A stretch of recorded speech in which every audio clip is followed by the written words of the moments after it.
Want to start saving money and energy at home? Eversource, proud sponsor of Energize Connecticut, is here to help with our in-home energy service.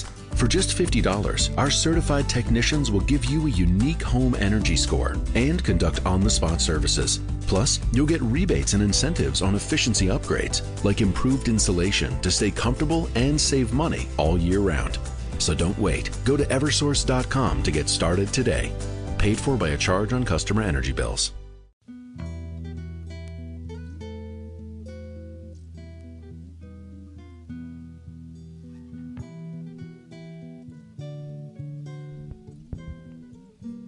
This is MuggleCast, Episode 9, for October 2nd, 2005.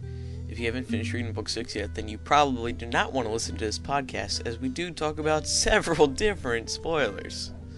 Hey everyone, welcome to another edition of MuggleCast. I'm Andrew Sims. I'm Ben Shane. I'm Kevin Steck. I'm Eric Skull. And I'm Laura Thompson. Ben and Kevin are both back from a break. Welcome back, guys. Laura and Eric are both on again for another exciting episode. Andrew, do you ever get a break? Else? No, I never get a break. Isn't that funny? Because he has to edit this even if he's not there. He has to edit. It's true. Yeah. Well, I'm happy to do it. And you're getting experience. And I'm getting experience. Put it on your resume. Yeah. Anyone want to give me a job? Call me. First, let's go to Micah to get you. Hey, I'm introing Micah. You can't mess with me while I'm introing Micah. I didn't mean Micah. Michael. Okay.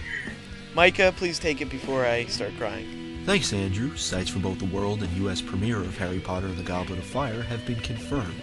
The world premiere will be at the Odeon Leicester Square in London, England on November 6th. The U.S. premiere will take place on November 12th at the Ziegfeld Theater in New York City, located at 141 West 54th Street, not Radio City Music Hall. A special podcast will follow at the Barnes & Noble on 66 and Broadway. Listen to our special announcement podcast for more information. Brand new interviews with Dan Radcliffe, Matthew Lewis, and Katie Lung have been posted on MuggleNet's main page. There are also tons of new pictures from the film and even scans from the Goblet of Fire calendar. And a grave error has finally been fixed. After tons of loyal fans hounding Warner Brothers, the gravestone, which displayed incorrect information regarding Tom Riddle's ancestors, has finally been corrected. Wrapping up news on Goblet of Fire, HBO will air a first look at the fourth Harry Potter film. They have previously aired first looks at Sorcerer's Stone, Chamber of Secrets, and Prisoner of Azkaban. It will premiere at 9:45 Eastern Standard Time, run 13 minutes, and will repeat several times throughout November. Or, if you have any of the 5,000 HBO stations, it will air several hundred times throughout the month. As if there weren't enough movie news, casting has begun for Harry Potter and the Order of the Phoenix. Think you've got what it takes to play Luna Lovegood? Head over to MuggleNet for all the specifics. And according to the Daily Mail, Imelda Staunton has supposedly been cast as Professor Dolores Umbridge. In other news, on Tuesday, Arthur Levine, editor of Scholastic, went to Silliman College Master's Tea to talk about the Harry Potter series. He discussed his relationship with Jo and how he knows it won't end following the publication of Book 7. And congratulations are in order. The second annual Movies.com Movie Site Awards gave MuggleNet its second win under Best Movie Fan Site, as chosen by our visitors. Thanks to everyone who voted. That's all the news from our news center in New York for this October 2nd, 2005 edition of MuggleCast. Back to you guys. Holy moly, that was a lot of news. Eric, I think you had something to say about Micah's hard work? Yeah, Micah's putting in some overtime there with that news. But no, what I wanted to say is every Sunday when we release the show, it's always fun to see, but it's not fun at the same time. The first comments on the main page consist of, "Hey, it's up," and "Hey, it's up, I can't wait for the transcript." And I just wanted to say that we appreciate your anxiety and you're anxious for the transcript, but we do have a rule on the transcripts. Isn't that right, Andrew? Yeah, that is right. And it's that we do not put the transcripts up for a minimum of 3 days after the release, because we don't want you guys being turning really becoming reliant on these transcripts. Correct. And so give it 3 days. You can all listen to it. There's no excuse It is for a why you can't. podcast. Right, so you know. we'd Yeah. appreciate it. I mean, because Micah does do the transcripts rather fast, but He it's just, he gets them done very fast. he gets them done in like a day and a half, and Before we started this rule, he would come to me 4 hours later and say, "Hey, the transcript's done." And I'd be like, "Whoa!" yeah. So yeah, So- please, people, like you're like fourth to post. Yeah, I can't wait for the transcript, and you'll be waiting a while. So it wouldn't do good. Wouldn't do good to keep on going and saying that. So anyway. Right. All right, moving on. Just a couple of quick announcements. First of all, an update on our live podcast in New York City. If you want the full details, listen to the special announcement podcast that me and Melissa of TLC did. But just real quick, to those, there's been some confusion. For those of you who have RSVP'd via our email address, hplive@gmail.com, that doesn't guarantee you a seat at the show. Okay? It's a first come, first served basis. So, just because you send me an email and say, "Hey, I'm coming," and you say, a lot of people have been saying, "Please reserve 3 seats for me," that doesn't mean you're reserved. So, we'll give you an exact time, and we'll let you know when to come, a good time to come, to get in early, and make sure you get a seat. There's going to be a couple hundred seats, but there's going to be standing room, and our podcast, we're going to be going out to the entire 4-story building. Yeah, we're only gonna buy 100 name tags. So. And if you can't be there, it's going to be online afterwards. So Right, and also we're working on having a video version. A TV high school crew actually emailed us and said they'd be interested in doing it. Sweet. So I'm on yeah, TV. so I'm hoping they can. I'd like a video version. Yeah, we're I not wanna gonna make have. sure people see me. We're probably gonna have to rotate people too because we can only fit like what was it, 12 Right. mics? Well, it's going to be 7 on the panel, Yeah. and we're going to be rotating people in and out. So Different sites. yeah, when and when such. somebody's not on the podcast, the other person can throw themselves to the fans. yeah, we'll I'll work enjoy out the format later. Nothing's set in stone right Yeah. now. Anyway, Andrew, do you want to do your listener challenge update or should I do my contest update? No, first let's have you do your contest update. Okay. Currently we have about 13,000 votes for our contest finalists, and that is pretty darn good. Everything is still up in the air for now. The contest is still open for another week. You can still vote on the top 25, and then at which time the top 3 at the end of next week / the release of next episode, we will put up the winners and in the order. So, but also this night at the release of this cast, we will put up a list of about 50 other kind of semi-finalists that aren't votable, but it's a list of other ones that we thought were funny that weren't in the top 25. Now I think it's time to move on to the voicemails. Now listen, we don't have a main topic this week. What, Eric? I mean, Ben. We skipped the American Oh. joke of the day.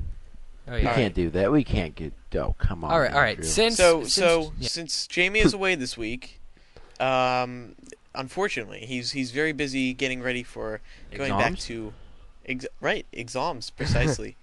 Okay, so in substitution of Jamie's British joke of the day, we're gonna have Ben's American joke of the day. Which everybody Wait on wants us, to Ben. hear because Ben is simply not a funny guy at all. So I'm really looking forward to this. Okay, you guys ready for this? I'm Okay. ready for this. There's bracing myself. actually there's 2 of them really. Okay, a guy goes into a restaurant. He's a really heavy coffee drinker, and he sits down at the table, and the waiter comes up and he says, "I'd like a cup of coffee, have it all black." And the waiter brings back his cup of coffee, takes one sip of it, and yells after the waiter and says, "Hey waiter, this coffee tastes like mud." And the waiter says, "Yes, sir, it's fresh ground." Dude, that's not funny. If he was a coffee Okay. drinker, Pun then he would. intended. Dude, Ben, if he were a coffee drinker, he would go to Starbucks, not a restaurant. Okay. That's a good It is a point. good point. And you can't say there wasn't a Starbucks in the area, unless There he lives wasn't. next There to you wasn't. in There's Kansas. It was like Oh, I my love town. There Kansas. isn't a Starbucks in my town. Next. Okay, the next one. 2 peanuts were walking down a spooky road at night, and unfortunately, one was assaulted. I heard that one. Okay, thanks, Ben. So guess what, guys? We have a special theme this week. It is all voicemails. We don't really have a main topic because besides the 6 billion new pictures that came out over the past week, we really have there's there's no big stories we want to discuss. However, we have been getting lots of voicemails, so we're going to get to... Lots of non-Book 6 voicemails, too, which was very nice. Yeah, you fulfilled our request, which is great. So let's get to those right now. Hey guys, this is Randy from Cincinnati, and I had a question about Owl Post. If all you have to do to send a letter to someone is tell an owl who to deliver it to, then why didn't the Ministry, in its search for Sirius, just give an owl a letter for him, then send a pack of R's on brooms to follow it? Thanks. Well, what I think personally is, like we've heard Hermione say several times, that we can make objects unplottable, we can make people unplottable, so they wouldn't really show up on a map. And I doubt an owl would be able to find them at all, too. So, from what I've been able to discern from reading the books, it seems to me that it makes sense that they're unplottable. Can't find them. I think that we've seen how the Flu network can be interrupted and can be intercepted, and I believe some point in the books it said that it would be very hard to intercept an owl. I think that an owl is probably a more secure method of communication, and I think that they have a probably magical protection so that wizards and things can't intercept them. I think they have a special way to sense that where a person is, and I think that they're probably more secure than things like the Flu Network as far as finding people. So I don't think anybody would be able to track an owl down to figure out where it's going. But as far as how it gets to people, I think that's just something it has built in, maybe. Right.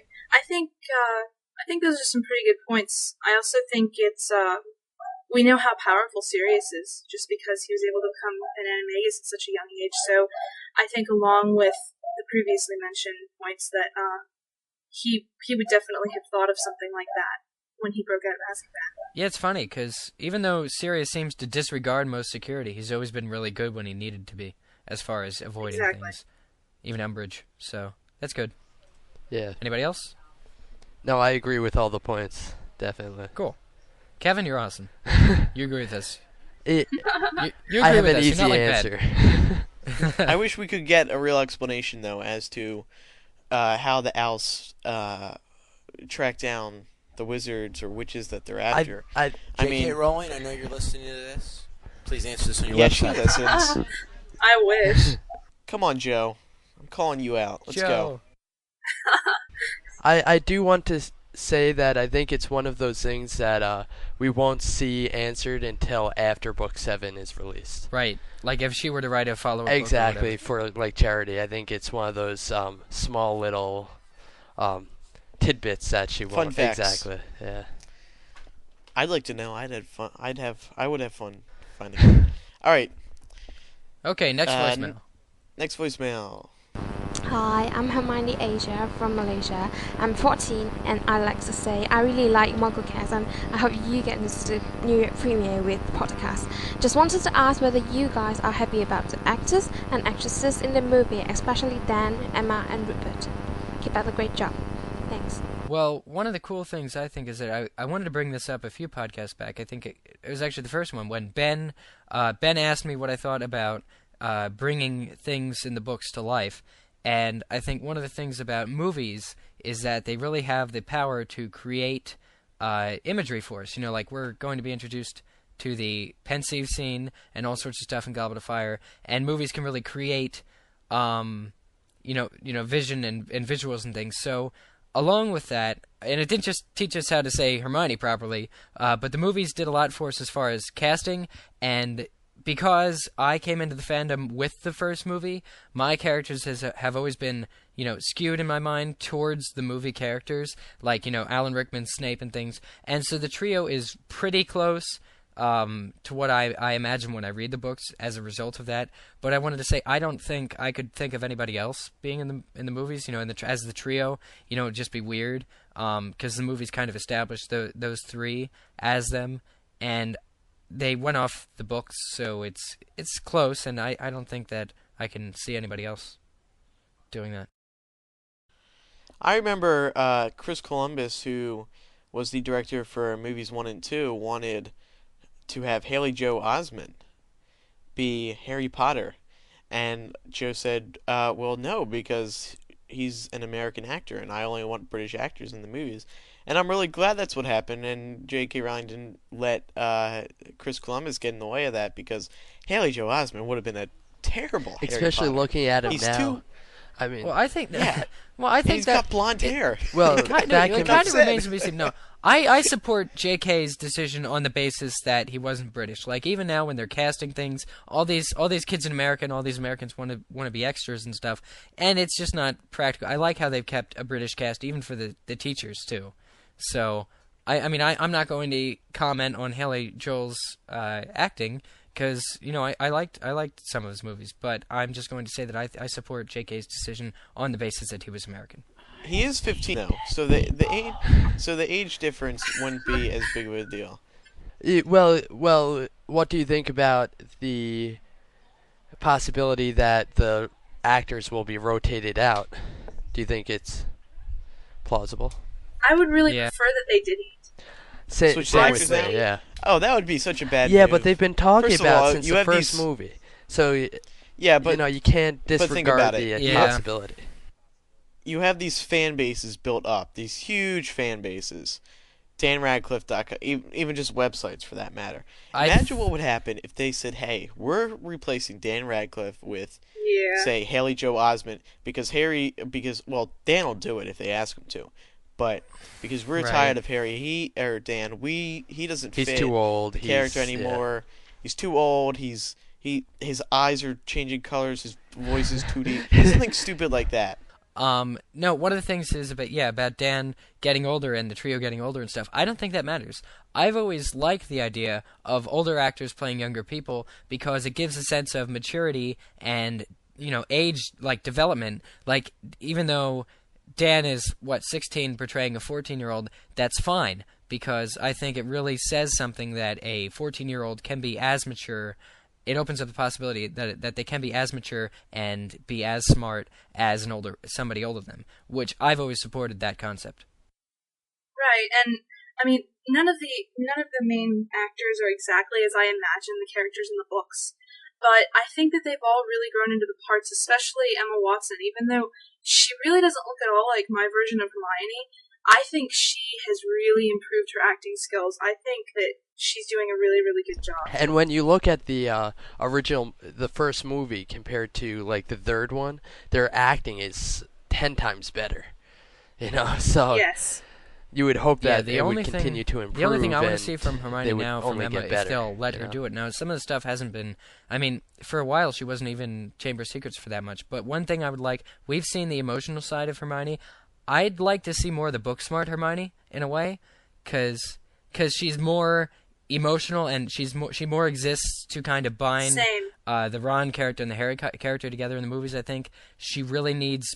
I think we need more book smarts and less, is that really what my hair looks like from behind? No, I actually liked the line. I don't know. As for Goblet of... I liked it. It was cute. It was funny, and it was Emma, so I liked it. But at the same time, I'd like to see a more book smart Hermione in the books. And that's not Emma's fault. It's a lot of things. But I think definitely in...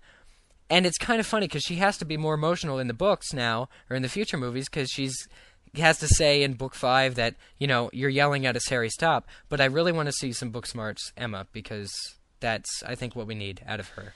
Hi, MuggleCast. This is Jamie in California. I just have to say I love your show, and I listen to you guys on my MP3 player when I vacuum. And Jamie, I have to say I love your British jokes. Okay. It has always been made clear that Snape dislikes Neville. Maybe even more than he dislikes Harry. Do you think that there is a reason for this, since Snape did hear the first part of the prophecy, which could have indicated Neville instead of Harry? What are your thoughts? Thanks. I think it's because Snape, we found out that he is a fairly powerful wizard in book 6. So we know that he has quite a bit of talent, and he looks on Neville as sort of the opposite of what he is. He's the person without talent. Right. Yes, he has talent in maybe one section, so herbology, but everything else he stinks at. And I think so. Yeah, I think he alienates Neville because of that. He thinks he's just a spot on the No, I think that's really apple cool, of the Kevin. That's wizarding really good, world, 'cause I guess. I don't know. That's a really good idea. I wasn't looking at it as I wasn't looking at it as, like, because of the prophecy. He doesn't like him. Like, I think it's kind of a possibility, but at the same time, what Kevin was saying, I like that a lot better also.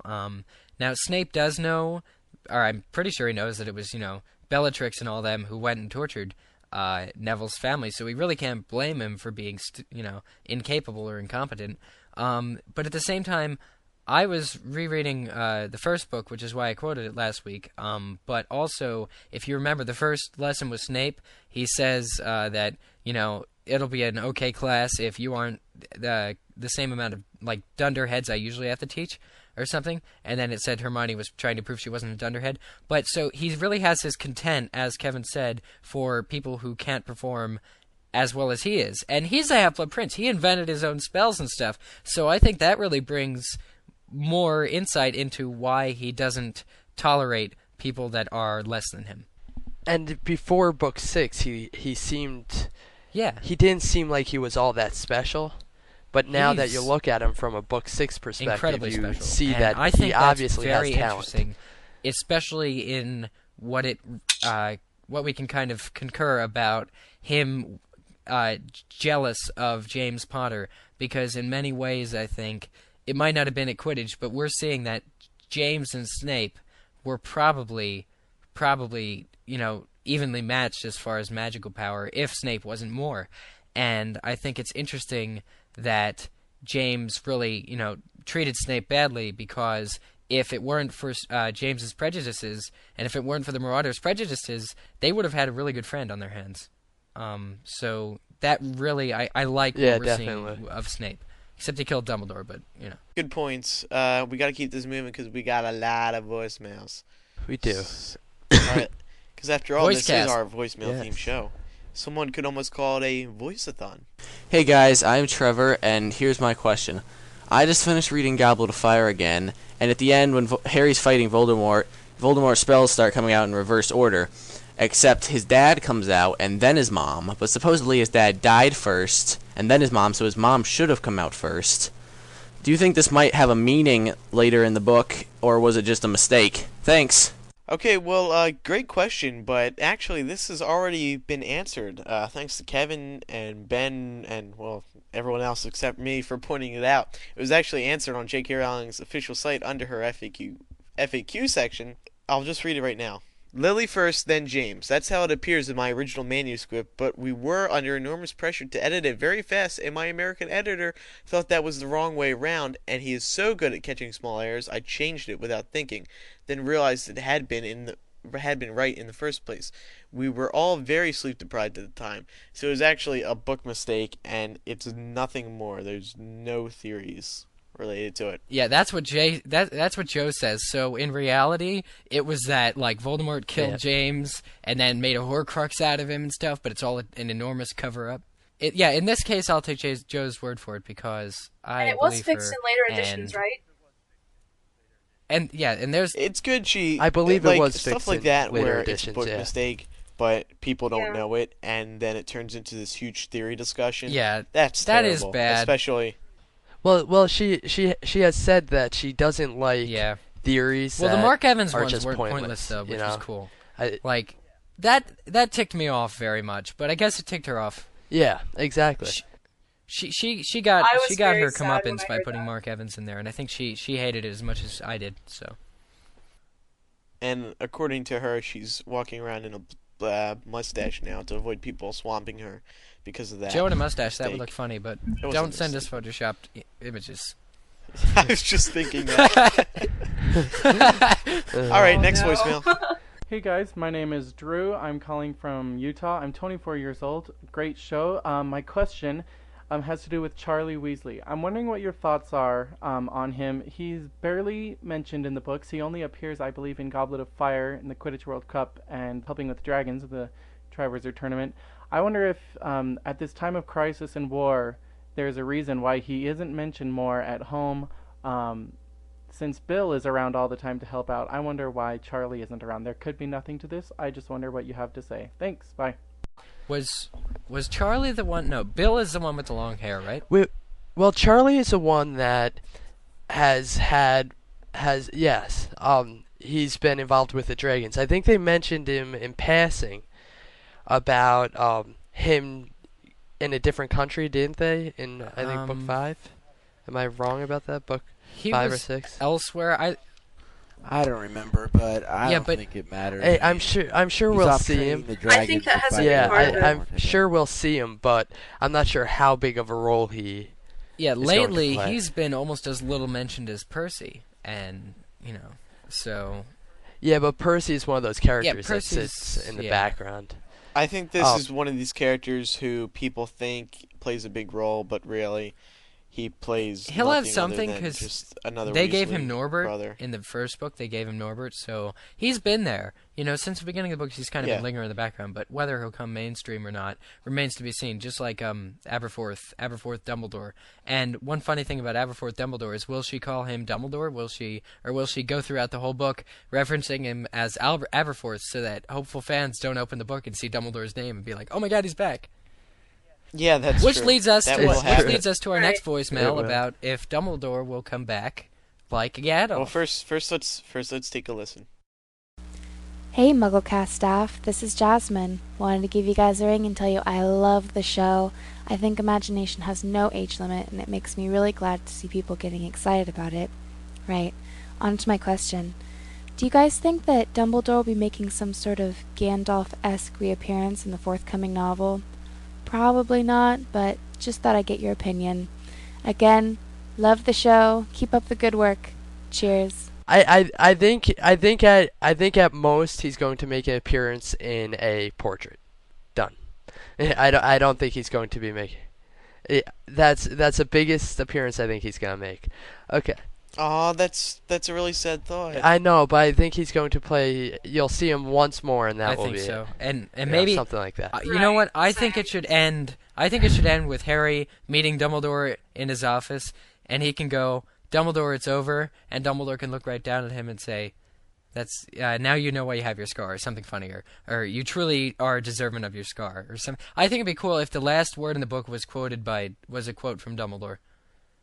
Because it opens up with Dumbledore. It would be a very circular thing. It opens up with Dumbledore, and that'd be cool. Hey guys, I'm Nathaniel Taylor from New York. Have we ever seen the portraits of the 4 founders of Hogwarts? I don't think so, and if not, why would J.K. leave this out? They gotta be the most important portraits, right? And they would give Harry some important info about the whereabouts of their heirlooms, if you know what I mean. Great show, guys. Thanks. I don't think we've seen them. I mean, it's kind of apparent we haven't seen them. I don't think it really matters that we haven't seen the portraits, because there may not be portraits because they're the founders. Ben, aren't hold on, you're hasty there. Okay, now aren't the 4 founders more important than any headmistress? Eric, at least from a standpoint, there should be a portrait of one of them or each of them in Well, each... well, I would think that there would be at most 3 because of Slytherin. But wait a second. What importance would these portraits be to us? Well, what could they tell anyone? You never know because of, I'm about None. to say the forbidden word, but because of the Horcruxes, because we know that Voldemort might have some of the objects they had in their lifetime. But we discussed portraits, and we came to the conclusion that it's their personality. Well, anyway, transferred, not their I knowledge. think it could be also a security threat or something, but Godric Gryffindor basically gave his hat so that everything could be done according to how the heads wished, so they don't really need to leave a portrait behind to kind of guide people at all, even if portraits couldn't do that. So, and you know what, they might have, for all we know, there could be portraits. They might not be of importance. That's true. Now, have we seen a statue of Godric, haven't we? Like, Salazar had the big thing in Chamber of Secrets, the movie, at least, I think. Was it in the books at all, the monkey? Yeah, it was. Yeah, the monkey face. So, stuff of the founders is still, kind of like replicas or statues, could still exist, and probably does. Yeah. We just haven't done it. Hey MuggleCast guys, this is Bree from Delaware. I really love your show. Alright, so since Joe said that Neville would play a bigger part in the last 2 books, and that she wouldn't introduce any more unimportant characters, and neither he nor Luna had a very big part in Half-Blood Prince, what do you think their role will be in Book 7? Do you think they will be joining the trio and possibly Ginny too? And do you think one other person could help them, since there has been such a big emphasis on how magical the number 7 is? Thanks, guys. Wow. This person did their homework. Okay. 7 people. That's awesome. Okay. What I think it is last week on episode 8, we kind of touched on the lack of explanation. J.K. had said somewhere that there was going to be a big thing revealed about Lily in the books, and it really wasn't. So I think this kind of has something to do with that as well, how she said that Luna and Neville will play bigger parts and they didn't. I think it's just a matter of where she had to draw the line for what fits in Book 6 and what fits in Book 7. I think that they're going to play, because they didn't play that big a role this year, I think next year they're really going to play a lot larger role. And I think that there were probably certain things that she was originally going to put in this book, like the Lily thing and possibly more Neville and more Luna, that simply will be put then in Book 7 instead. Yeah, I also think that book. Just the fact that she mentioned Neville and Luna, I believe she mentioned them keeping their coins, just the fact that she mentioned that shows that she did not want the reader to lose focus on those characters. She wanted them to be pinpointed in so that you at least know they're still around and there's still some hope of them helping in the fight against Voldemort. As for a 7th person, that'd be really cool. Laura, sorry. That's alright. I think that Neville and Luna will definitely play larger roles in Book 7. I'm not totally convinced that either of them or Ginny are going to suddenly morph into the trio and they're all going to become best friends. Because you look at the relationships that Harry, Ron, and Hermione have developed over the past 6 years, and that's not something that you can just duplicate within a year or two.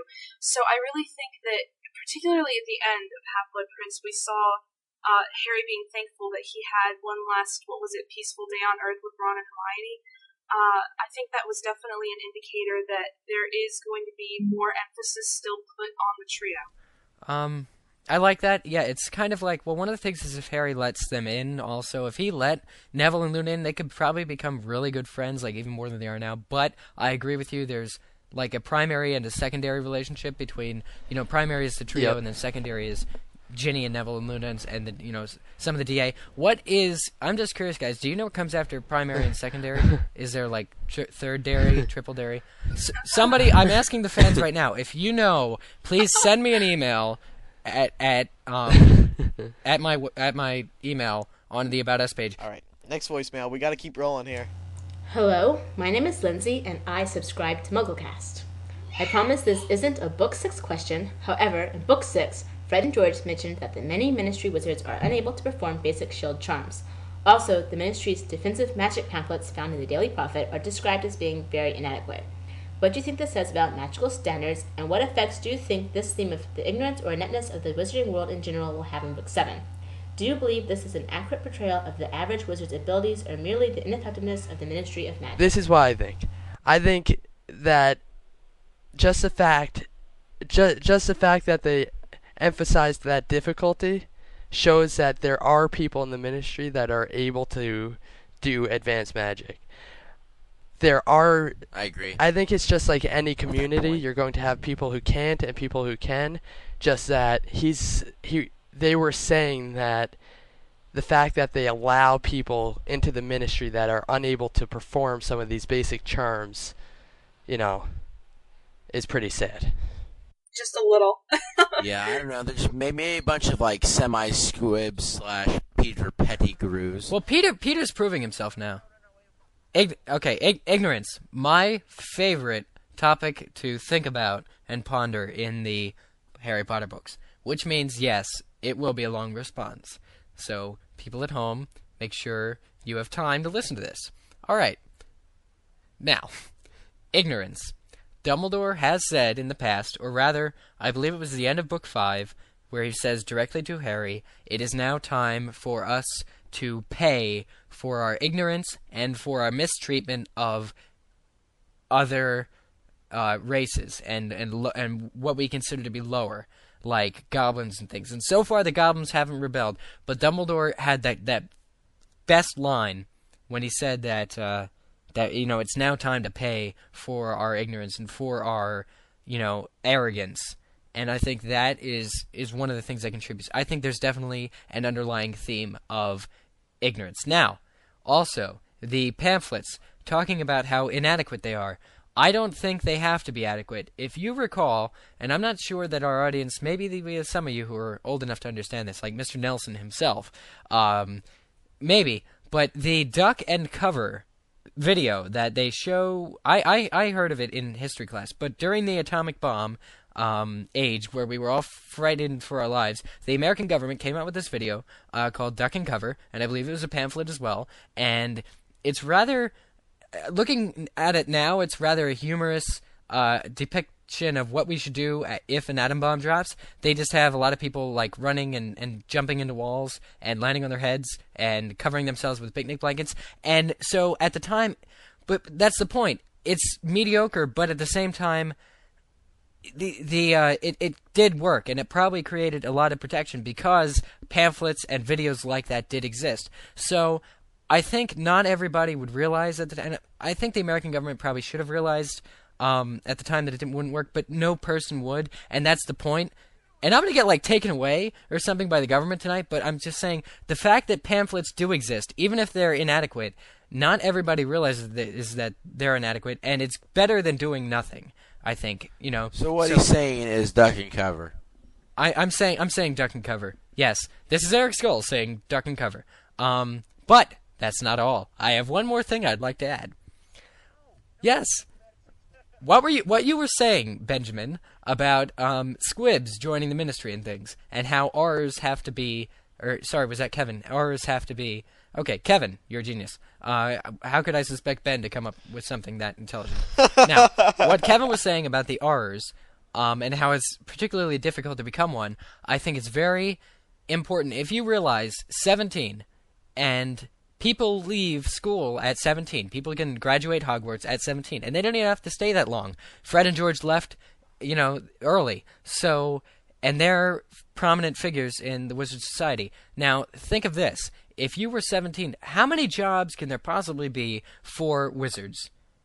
How many could there be? There can't be many office people besides the Ministry of Magic because they don't produce anything. There aren't manufacturing plants, are there? Because they can do it for magic. They can just conjure up stuff. So it's really a question. How many jobs are there out for the wizarding people? And if it's hard to get them, then what do most wizards do when they're out of school?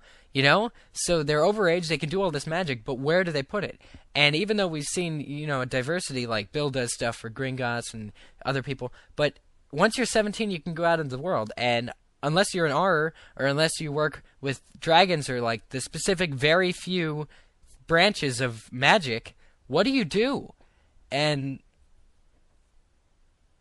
that's it. So, what do you do when you graduate Hogwarts? What is there to do? It feels like there's a big void. Like there's just people going out. It's like a question that J.K.R. really hasn't answered. We've seen what lots of people do, but at the same time, that doesn't seem like that many jobs. Especially because they're ignorant of most Muggle technology. They're ignorant of most Muggle technology, so that they wouldn't be able to even copy and do their own wizarding world. But you would assume there was some amount of research, but at the same time, you're right in the assumption that the Ministry of Magic doesn't have to hold all of the smartest people in the community. I mean, there's obviously going to be other jobs, so, who's going to want to go for a desk job when you can go out and see the world? Well, there's that too. I mean, if everybody wants to be, if everybody's goal is different, then are there that many jobs to accommodate and stuff? Anyway, that was my spiel. Eric, you know what? That's what my section is. All this time we were saying that I should have a section, and I don't know what it is. Eric's spiel of the day. Hello, MuggleCast. My name is Ariel Veron from Israel, and I have to say I love your show very much. It's one of the only podcasts I listen to, and I think it's very good, so keep up the good work. I just wanted to ask you, what do you think of Crookshanks? Because I think he's a bit too smart to be a regular cat, and he also seems to have a very special relationship with Sirius Black. So just wanted to hear your opinion. Bye. Okay, I'll answer it. I think nothing's up with Crookshanks. She's a Kneasel. Next one. Ben! How many times do I have to say it? I went on that long spiel of the day about Lily Potter not being Crookshanks because Crookshanks was a guy cat. Come on. Well, I don't listen to you. Yes, Just like the rest of the listeners. That is apparent, Ben. That is apparent. Okay. Your voice comes on there. Just tune it out. There should be an edited, there should be an abridged version of MuggleCast without me, and just see how short all the episodes are. Wait, I'm asking to be kicked out of MuggleCast. So, Never mind. okay. This episode All right, would no, be seriously now. non-existent. Seriously. Seriously now. Okay, anyway. Seriously now, please. Okay. Okay. Crookshanks. Is there anything more to Crookshanks? Okay, if you've read Fantastic Beasts and Where to Find Them, you'll see that where it talks about measles, it states that it is illegal to own one without a permit. And since it's been stated that Crookshanks is half measle, I think that, particularly seeing the corruption within the Ministry of Magic, it could have something to do with something that could happen to Hermione. She could get in trouble for it. So I think that is what's up with Crookshanks. I think that's interesting. Technically, would she only have to have half a permit? Ben, that's the funniest thing you've ever said. Andrew, keep it in. That was really clever. No, well, there's a lot of speculation as to why they are restricted. Which is it said something about them being very bad-tempered, which I guess could lead to violence. But you know what? I guess Mrs. Figg's cats, does she need to have a permit? Are they Neasels or are they animagi? I don't think so. I think they're just cats. Yeah. Mr. Tufty isn't a wizard, and he's not the Tofty guy that gave Harry the exam? Oh, man, my theory is crushed. Hi, my name is Adrian Flanders, and I listen to your show on the way to class at the University of Rochester. Okay, as we know, Peter Pettigrew is in debt to Harry Potter for saving his life in The Prisoner of Azkaban. In Goblet of Fire, Peter sacrifices his hand for the rebirth of Voldemort. Voldemort then creates a silver replica of a human hand that was described to be as bright as moonlight. Since silver is used to kill werewolves, and Peter's hand was described to be as bright as moonlight, could this mean that Peter might fulfill his debt by using his hand to save Harry from Lupin's werewolf form? I heard this as a plausibility for Wormtail killing Lupin in the future. I don't know what to believe. My question is, can Voldemort control Wormtail's hand? Well, that's where my interest lies. But Silver and Werewolves it should have hit an exclamation point for some people or a light bulb. So that's all I'm going to say. It was definitely put there on purpose. Yeah, the plausibility. I don't think she. Exciting. I don't think she did that without. She definitely did that with reason. Just that whether or not it plays a part, or she just wants to indicate, like on some subconscious level, that Lupin will kill Wormtail. You mean Wormtail might kill Lupin, but you know what? A light bulb, or vice versa. Yeah, a light bulb just a connection. Light bulb here. What if Wormtail kills Greyback, Fenrir Greyback? I doubt that. I doubt it too, but we all doubt it. But if he is good in the end, or if he owes Harry something, he could also. It doesn't have to be Lupin. His hand is silver, so it could kill any werewolf theoretically. I was just throwing that out there. Next. Hey guys, I love the show. I think you're all extremely interesting and cool, but Andrew is my main man. Yeah, that's right. I'm only joking. No, you're not. Okay, on to the question. This question may upset certain people, and they have every right to ship whatever. However, J.K. Rowling has said that it is Ron and Hermione, and I was wondering if you guys had any thoughts on how they'll get together and when. Thank you. Well, first of all, Ron notices that he likes Hermione, and then Hermione notices that she likes Ron. And then you know what? I think they might. No. Then they're walking down the hallway in Hogwarts, and Ron walks up to Hermione and says, "Hermione, will you go to the ball with me?" Or, "Hermione, will you go out with me, Hermione?" And then Hermione says, "Oh, yes, Ron, we will. And then when Dumbledore dies, we'll cuddle at his funeral. And then, yeah." What? Okay, I think it'll happen at Bill and Fleur's wedding. I think that Hermione and Ron should hold hands. Hermione and Ron, and then they can, she'll catch the bouquet or something. It'll be funny. Kevin? I don't really think it's going to be a huge part of the book. Obviously, it's I don't the think biggest... so either. Yeah, I think something's going to happen, but it's going to be very minimal. I think it's going to be one of those Harry gets it revealed to him closer to the end of the book. Yeah. Where he just happens to see them going to dinner or something like Yeah. that, and he sees it in passing. I don't think she's going to make it a focus. It's not going to have a huge bearing on the seventh book. And it shouldn't, because, I mean, the relationships are important, but at the We same have the time... Horcrux to worry about, dude. The Exactly. Horcrux. It's all about the Horcrux. All right, so I think that just about wraps it up for this week's voicemails. Wow, guys, we got a lot. I love the. I'm exhausted. My brain is numb. Yes, because you responded as much as Ben. Pat on the backs. Now let's get back to our regular segments of the Yay. show. Let's start it off with Spy on Sparts. I'm looking on AIM right now. He's not on AIM, but the latest reports coming in from our spies tell me that he's at Purdue. He's where? Yes, he's attending the Purdue Notre Dame game. That's thrilling. Oh wait, did they? How win? is Notre Dame? Can we look that up real quick? Go Notre Dame Boilermakers! win? Purdue rules. I'm just saying that because I just like to point out that if Notre Dame does not win tonight, then Emerson will be very upset. Yes, If Notre Dame doesn't win, MuggleNet is closed. So all of your tissues that you're going to send... Ben, can you tell He's the going story? to be at the bar drinking the night away. What?